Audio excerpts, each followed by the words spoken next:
Republican and House Foreign Affairs, Congressman Michael McCaul. Congressman, it's good to have you on.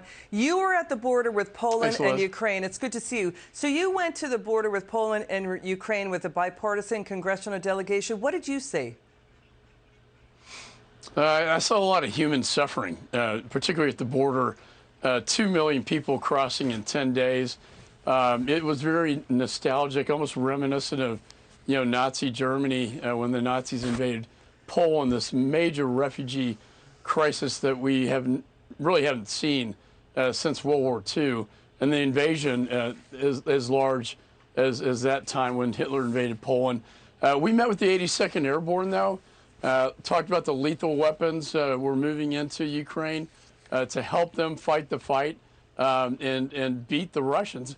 I got to tell you, Ukrainians have been very inspiring. We underestimated them and overestimated the Russian army, but we've got to get these lethal weapons in. We're passing a big package today to deal with this. But when I talked to the Ukrainians, what they kept telling me is we don't need troops. We just need these weapons. And the president, the reports coming in, sending 2 Patriot missile batteries over into Poland. And the vice president will arrive in Warsaw. Hand-to-hand combat is breaking out in Kyiv. So that's happening as well. I mean, the atrocities, the House Intelligence had a hearing, Congressman, that Putin tends to escalate before he de-escalates, and this could get worse. What do you think? Well, it could, and we don't want this to escalate. We want to give the Ukrainians these lethal weapons, the Stingers, the javelins that are anti-tank, the ammunition, but also these deadly drones that will hit this convoy of tanks. I would have liked to have seen the MiGs come in, but that got sort of botched, I think. There was a plan to work there. And also, several other lethal, surface-to-air missiles that we can bring in there.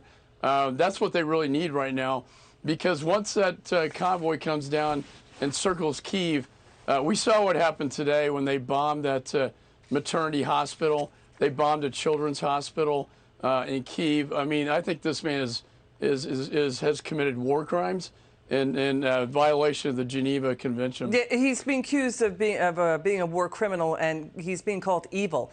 There's also this story going on. Why is the president not answering Canada's calls? Canada's the Premier of Alberta is saying we can easily replace Russia's oil with even more oil in Russia, 1 million barrels a day. Why not take Canada's oil and avoid a recession? Yeah, why do you shut down the Keystone Pipeline? That's 800,000 barrels a day versus what we import from Russia, and that's about 600,000 barrels a day. And and Liz, what I'm more concerned about as well is that not only, I urge the administration to not import Russian oil. I'm glad they did that, because we are funding Putin's war machine in this bloodshed.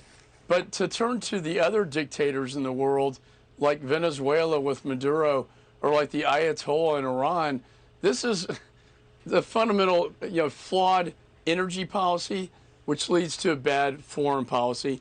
We need to produce more of that here in the United States. Yeah, and where are the human rights watchdog groups and the Squad, Pelosi, Schiff, Schumer on what you just said about Iran and Venezuela? We had the White House press secretary hammering away about U.S. oil industry not, drilling on 9,000 leases. The oil industry is saying, wait a second, we are drilling flat out. That's only a quarter of the leases that we're working on, that 9,000 figure.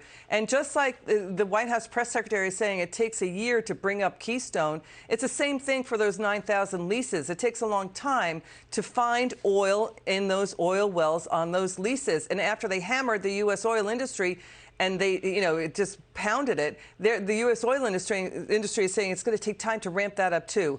Let's watch what's happening right now, because, Congressman, now there's a push to use the pretext of war in Ukraine to get the U.S. on green energy. Watch the top Biden economic official Brian Deese and watch the president here. Take a listen. What we need to do is actually reduce our dependence on oil and gas altogether, so that we and our allies, like those in Europe, are not as susceptible to global commodity price moves like we're seeing now. I'm going to do everything I can to minimize Putin's price hike here at home. Going to go up. Can't do much right now. Russia's responsible.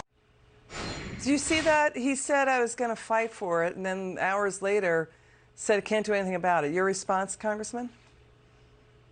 I mean, I think they're going to blame this war for the rising prices of energy, but the fact of the matter is he had no energy policy other than to go green. You cannot convert like a light switch, you know, to abandon fossil fuel production and go to green energy overnight is extremely naive, and I would argue extremely dangerous because, you know, our energy policy is our national security policy. And unfortunately, we've been in a couple wars in the Middle East. Why would we want to stop producing in the United States and have to be dependent on you know, Russian oil? And thank God we got off that. But OPEC, we're blaming OPEC now for not producing more energy. The idea that we're going to go to the Ayatollah and beg for energy, and then Maduro down in Venezuela. All of our foreign nation adversary states, the idea that we're going to be dependent on them, think about how vulnerable that makes the United States of America. Congressman Michael McCaul, thanks for joining us. It's good to see you. Coming up, New York State Democrat lawmakers spark outrage deploying an image of